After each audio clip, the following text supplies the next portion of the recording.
প্রাণপ্রিয় দিনদার ইমানদার মুত্তাকি ভাইরা, আমরা পবিত্র কোরআনুল কারীম থেকে আয়াতে কারিমা তেলাওয়াত করেছি।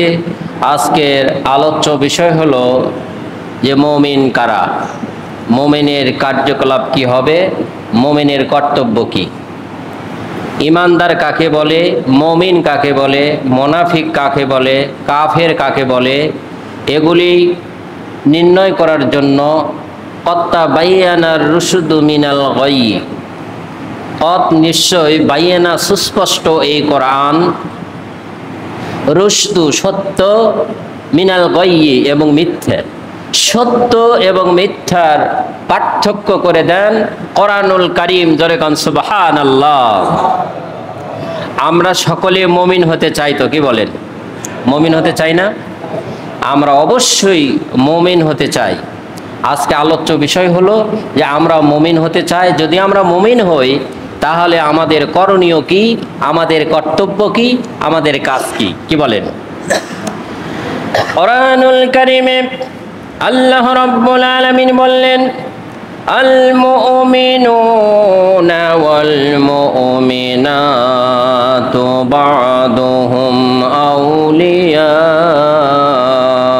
বা'দ ইয়া'মুরুনা বিল মা'রুফি ওয়া ইয়ানহাউনা আনিল মুনকার ওয়া ইউকিমুনাস সালাতা ওয়া ইউতুনাজ যাকাতা ওয়া ইউতিউনাল্লাহা ওয়া রাসূলাহু উলাইকা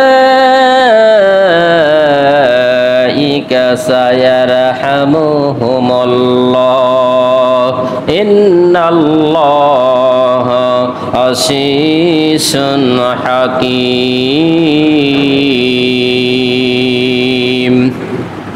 9 নম্বর সূরা, সূরা তাওবা, 10 নম্বর পারা, 17 নম্বর পৃষ্ঠা, 71 নম্বর আয়াত। আল্লাহ রাব্বুল আলামিন বললেন, মুমিন হবে কারা?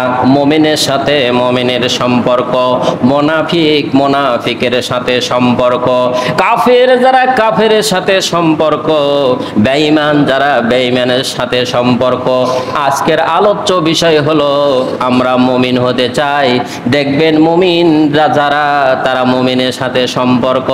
কোন মুমিনকে কেউ যদি, কোনো বেঈমান যদি আঘাত করে, সকল মুমিনের অন্তর কেঁপে ওঠে। ধরে কোন সুবহানাল্লাহ।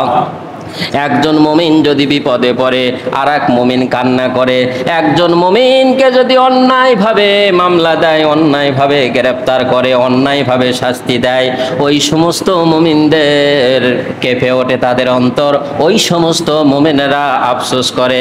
এজন্য আল্লাহ রাব্বুল আলামিন বললেন, আল মুমিনুনা ওয়াল মুমিনাত, মুমিন পুরুষ আর মুমিন নারী, মুমিন পুরুষের দল আর মুমিন নারীর দল, একজন আরেকজনের বন্ধু, এক দল আরেক দলের বন্ধু। জোরে কান সুবহানাল্লাহ। এদের কাজ হলো, 1 নাম্বার কাজ হলো ইয়ামুরুনা বিল মারুফ, এরা সৎ কাজের আদেশ করে। মুমিনের 1 নাম্বার কাজ হলো তারা সৎ কাজের আদেশ করবে, অনাহানিল মুনকার, এবং অসৎ কাজ থেকে মানুষদেরকে বিরত রাখবে। জোরে কোন সুবহানাল্লাহ। এই আয়াতের মধ্যে 6টা গুণ আছে মুমিনের, তার মধ্যে 2টা বললাম। 1 নাম্বার হলো তারা সৎ কাজের আদেশ করবে, অসৎ কাজ থেকে বিরত রাখবে। 76 হাদিসে, তিরমিজি শরীফে হাদিসে এসেছে, মানুষ যখন 2টা আমল ভুলে যাবে, এদিকে খেয়াল করেন, মানুষ যখন 2টা আমল ভুলে যাবে, মানুষের দোয়া কবুল করা হবে না, নামাজ পড়লে নামাজ কবুল হবে না, দান করলে দান কবুল হবে না, সদকা করলে সদকা কবুল হবে না, প্রার্থনা করলে প্রার্থনা কবুল হবে না। হযরত রাসূল পাক সাল্লাল্লাহু আলাইহি সাল্লাম বর্ণনা করেছেন, মানুষ যখন দুইটা আমল থেকে বিরত থাকবে তখন তাদের দোয়া কবুল করা হবে না। একটা হলো সৎ কাজের আদেশ এবং অসৎ কাজ থেকে বিরত রাখবে মানুষ, যারা ইমানদার, যারা মুমিন, যারা মুসলমান। এই দুইটা আমল যখন ভুলে যাবে, ওই দেশে, ওই এলাকায় আল্লাহ রাব্বুল আলামিন স্বৈর শাসক নিয়োগ করে দিবে। বুখারী শরীফ এবং তিরমিজি শরীফের হাদিস। এই দুইটা আমল আজকে আমরা ভুলে গেছি।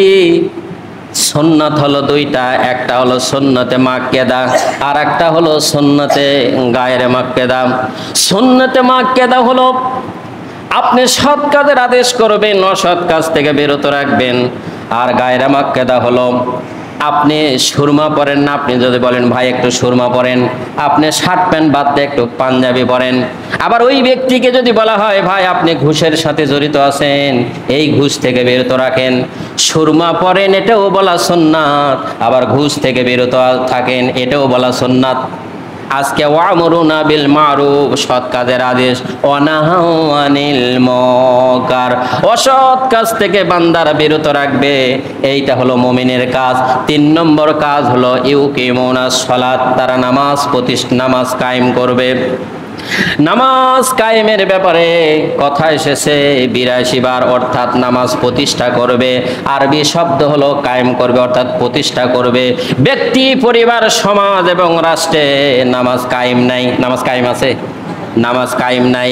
আমরা নামাজের দাওয়াত দিই বাড়ি বাড়ি গিয়ে। না, আপনি দেন অলতাং জুরুক কদ্দামাত লেগত, আখিরাতের তোমরা পাথিও জোগাড় করো।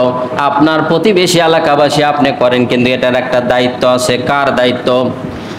সন্তান যখন জন্মগ্রহণ করে 7 থেকে শুরু করে 10 বছরের মধ্যে মাতা পিতার দায়িত্ব, এর মধ্যে নামাজ আদায় করতে হবে, পিতা মাতার দায়িত্ব।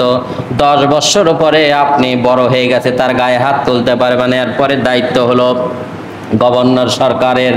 আল্লাযীনা ইম্মাক্কান্নাহুম ফিল আরদি ওয়া কামুস সালাতা ওয়া আতুজ যাকাতা ওয়া আমরুনা বিল মারুফি ওয়া নাহাউ আনিল মুনকার ওয়া ইলাল্লাহি আকিবাতুল উমুর। সূরাতুল হজ 22 নম্বর সূরা, সূরাতুল হজ 17 নম্বর পারা, 16 নম্বর পৃষ্ঠা, 41 নম্বর আয়াতে আল্লাহ রাব্বুল আলামিন বললেন, যাদেরকে আমি রাষ্ট্র ক্ষমতা দান করব, তারা যেন ওই চেয়ারে বসার পরে যেন সর্বপ্রথমে 4টা কাজ করে। 1 নাম্বার হলো আকিমুস সালাত, তারা যেন নামাজ কায়েম করে, নামাজে পড়ার নির্দেশ দেয়। জোরে কোন সুবহানাল্লাহ। 2 নম্বরে ওয়াতুজ যাকাত, এবং যাকাত প্রতিষ্ঠা করে। ওয়ামরুনা বিল মারুফ, ওই সংসদ ভবনে বসে তারা 3 নম্বর যেটা দায়িত্ব, ওয়ামরুনা বিল মারুফ, তারা সৎ কাজের আদেশ করবে। এই পৃথিবীতে যত আল্লাহ ভীরু, খোদা ভীরু, আল্লাহর কোরআন এবং রাসূলের হাদিস, যত ভালো ভালো কাজ আছে, এই কাজের তারা নির্দেশ করবে, আইন জারি করবে। আর পৃথিবীতে যত অশ্লীলতা কাজ আছে, অবৈধ কাজ আছে, কোরআন বিরোধী কাজ আছে, হাদিস বিরোধী কাজ আছে, আলেম ওলামা বিরোধী কাজ আছে, যত অন্যায় অপকর্ম আছে, ওই গভর্নমেন্টের দায়িত্ব হলো তারা ওইখান থেকে তারা আইন পাশ করে নিষেধ করবে। জোরে কোন সুবহানাল্লাহ।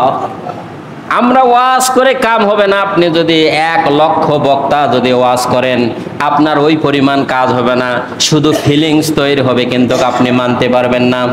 বিড়ি, সিগারেট পান করা লেখা থাকে গায়ে, ধূমপান স্বাস্থ্যের জন্য ক্ষতিকারক, এমনকি ক্যান্সার হয়, মৃত্যু ঘটায়, এরকম লেখা থাকে না? আমি খতিব সাহেব যদি ওয়াজ করি, বক্তব্য দিই প্রত্যেক জুমায়, ভাই বিড়ি পান করেন না, সিগারেট খায়েন না, এরকম যদি বক্তব্য দিই, কাজ হবে না।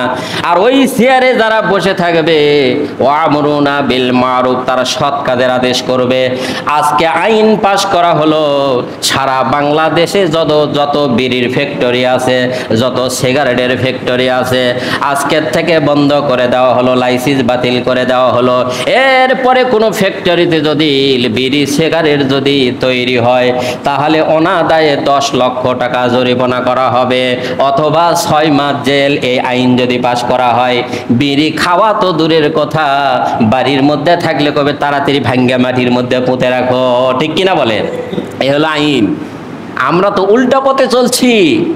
আল্লাহ বলতেছেন আমি যে বিধান দিয়েছি, আমি যে কোরআন দিয়েছি, কিভাবে ব্যক্তি চলবে, কিভাবে পরিবার চলবে, কিভাবে সমাজ চলবে, কিভাবে রাষ্ট্র চলবে, আমি সব কিছু বাতাই দিয়েছি কোরআনুল কারিমে। জোরে কোন সুবহানাল্লাহ। আমার ভাইয়েরা, আইন কত বড় গুরুত্বপূর্ণ আমি একটা উদাহরণ দিলে আপনারা বুঝতে পারবেন। এই যে বেশ করোনা ভাইরাস প্রায় একটানা 3 বছর মানুষ ঘরের মধ্যে উঠেছিল মনে হয়। করোনা ভাইরাস নামে একটা রোগ আক্রমণ করেছিল, আমরা জানি না ভাই। আইন পাস করেছিল কি জানেন? মাস্ক পরতে হবে বাধ্যতামূলক।